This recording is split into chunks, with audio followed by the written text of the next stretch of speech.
बिस्मिल्लाहिर्रहमानिर्रहीम।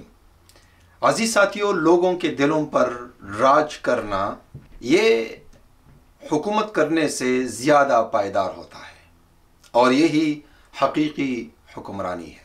हमारे मौलाना फजलुर रहमान साहब चाहते तो तारीख़ में अमर हो सकते थे, लेकिन हमारा अलमिया ये है कि मफाद, खुदगर्जी और ताकत के नशे में हम एक ख़ास तबके तक, ख़ास माहौल और हल्क़े अहबाब तक महदूद रहना पसंद करते हैं, क्योंकि हमारी क्लास बड़ी मुख्तलिफ होती है।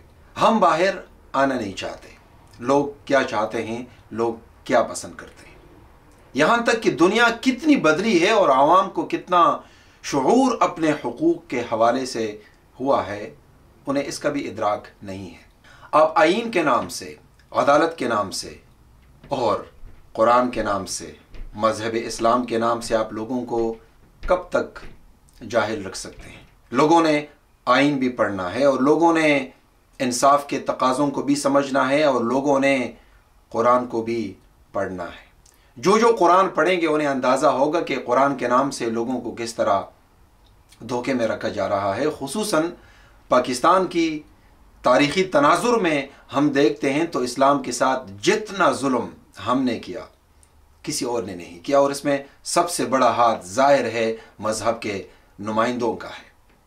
कुछ तो वो लोग हैं कि जो बेइख्तियार है, उनका क्या दोष हो सकता है, लेकिन जो अहले कलम और अहले ज़बान और सियासत में नाम रखते हैं, उनकी बड़ी जिम्मेदारी बनती थी कि वो दीन इस्लाम का हकीकी जामे चेहरा अहले वतन के सामने रखते।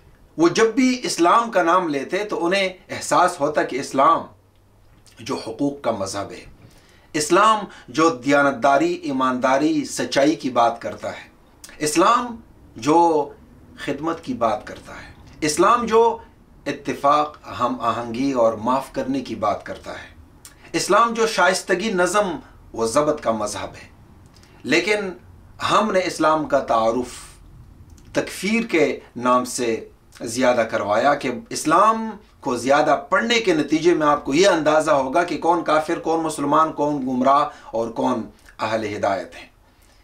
इसलिए हमारे यहाँ बाकायदा टीवी चैनल्स पर मौलवी साहबान के मुनाजरे दिखाए जाते हैं ताकि लोगों को इस्लाम का हकीकी चेहरा नज़र न आए।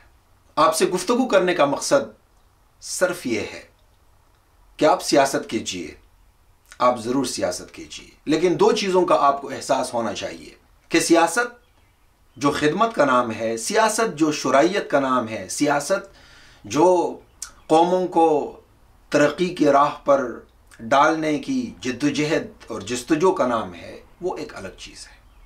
लेकिन अगर आपने मौजूदा सियासत करनी ही है जो मुनाफिकत और मजबूरियत है, तो आप सियासत कीजिए, लेकिन आप कुरान का नाम इस्तेमाल ना कीजिए, लेकिन आप इसे जिहाद का उन्वान ना दीजिए। ये कैसा जिहाद है कि जब थोड़ी महंगाई के ख़िलाफ़ आप में मरने मारने का जज्बा उभारता है, लेकिन वही महंगाई जब 10 गुना ज़्यादा हो जाती है और आपको इख्तियार की चंद कुर्सियाँ मुयस्सर होती हैं तो आप में वो ईमान नहीं जागता, वो जज्बा नहीं जागता। लेकिन जैसे ही आपसे आपके बंगले छीने जाते हैं और जैसे ही आप बेख्तियार ठहरते हैं और जैसे ही आपने जो ख्वाब बुने होते हैं वो आपके सामने करची करची हो जाते हैं, तो फिर आप आईन बचाने निकलते हैं। फिर आप हुकूमत में होकर भी आप पार्लियामेंट के सामने, जजेस के सामने एहतजाज करने पर मजबूर होते हैं। ये कौन सा जज्बा है जो आपसे ये सब करवाता है?